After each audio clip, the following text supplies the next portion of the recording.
C'est quelque chose qui vient ajouter à ce qu'on a. Si vous n'êtes pas créatif, si vous n'êtes pas professionnel à la base, vous allez absorber tout ce que l'intelligence artificielle va vous offrir avec ce qu'il y a de bon et ce qu'il y a de mauvais. D'ailleurs, de manière générale, ce que l'intelligence artificielle propose n'est pas souvent parfait au premier jet.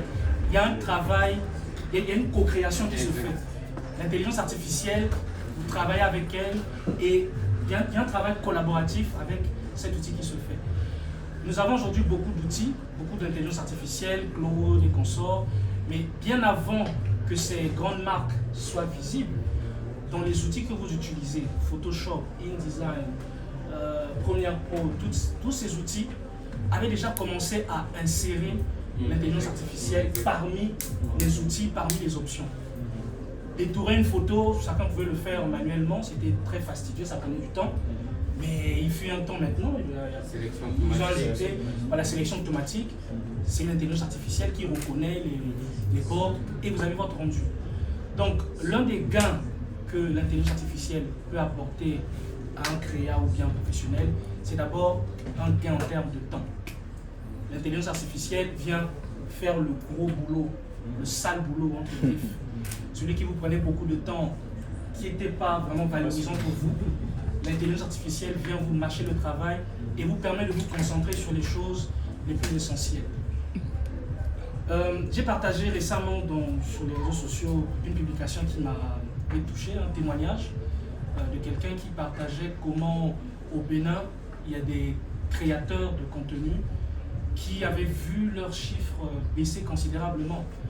Et lorsque ces créateurs se retournent vers leurs anciens clients, les clients leur disent mais ce que tu faisais là, moi je commence à le faire aussi moi-même directement dans l'intelligence artificielle. Bon, d'accord. Mais ce travail qui est rendu par l'IA va manquer de quelque chose, va manquer d'une certaine âme, d'une certaine touche. Lorsque vous, voilà, il n'y aura pas de vie souvent dans ce que l'intelligence artificielle va proposer aussitôt. Mais lorsque vous, avec la compétence que vous avez, vous recevez le premier jet que l'intelligence artificielle vous offre, vous avez la possibilité d'y ajouter des plus, des amendements pour rendre le travail finalement beaucoup plus digeste à ceux qui vont l'utiliser. Aujourd'hui, moi personnellement, je ne suis pas dans la créa. J'ai été dans l'entreprise où je suis, j'ai séjourné 2 années, 2 ou 3 ans à la communication. Et dans la communauté que je fréquente, à l'église, je suis à la com.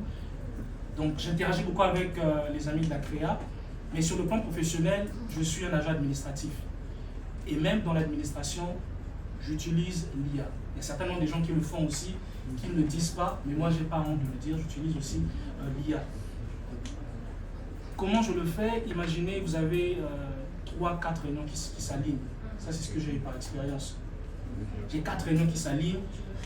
Moi, mon travail, ce que je fais, je récupère les transcriptions de toutes ces réunions, ou bien les enregistrements de toutes ces réunions, et après, j'utilise l'IA pour me produire un résumé, pour me produire des notes de synthèse, des notes stratégiques pour la direction générale, ou pour me ressortir des plans d'action spécifiques que les gens ont dû dire comme ça pendant la réunion, peut-être n'ont pas capté. L'intelligence artificielle va toujours la capter. Donc moi, ça me produit des plans d'action et aussitôt, en fin de journée, je peux communiquer avec les collègues, voilà ce qui s'est dit pendant la réunion, voilà ce qui est attendu et le travail est beaucoup plus effectif. Donc je reviens sur un point, l'IA vient nous permettre de gagner du temps et nous concentrer sur les choses les plus importantes. Mon invitation aujourd'hui, c'est de ne pas fuir l'IA, de ne pas prendre l'IA comme un concurrent, de ne pas rester dans une posture de puriste. Hein, c'est souvent puriste. Non, moi c'est mon propre cerveau, je ne veux pas me souiller, je ne veux pas prendre l'IA, c'est comme de la triche. Non. Allons sur Google. Aujourd'hui, quand on fait des recherches, enfin, il y a quelques années auparavant, quand vous voulez faire une recherche, vous faites Google, vous allez chercher sur Google. Et les résultats que vous avez sont crédibles. Et vous n'allez pas être moins décrédibilisé parce que vous avez cherché sur Google vos références. Même dans la rédaction des mémoires, quand on doit faire des recherches, à la fin, la partie biographie, quand on fait des recherches, ce que vous mettez comme référence, ce sont des vraies références, même si vous les avez eues par Google. Maintenant, aujourd'hui, avec l'IA, on est parti à une strate un peu plus grande, un peu plus élevée. L'IA ne se contente plus de nous donner les informations, mais elle nous les synthétise et nous les rend de la manière la plus digeste possible. Donc mon invitation, c'est que nous soyons des créatifs augmentés et non des créatifs dépassés. Parce que pendant que vous allez débattre, ah l'IA, non c'est de la triche, c'est pas ceci, il y a des choses qui se font, il y a des gens qui utilisent l'IA. Même dans les workflows de créa, vous pouvez partager vos idées à l'IA, échanger avec l'IA. Et l'IA va vous ressortir une timeline, je sais pas comment vous appelez ça, un déroulé.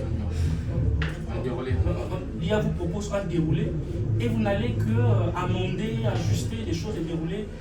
Ça va vous faire gagner énormément de temps. Donc il y aurait beaucoup à partager par rapport à l'IA. Moi, je pourrais appuyer concernant l'IA.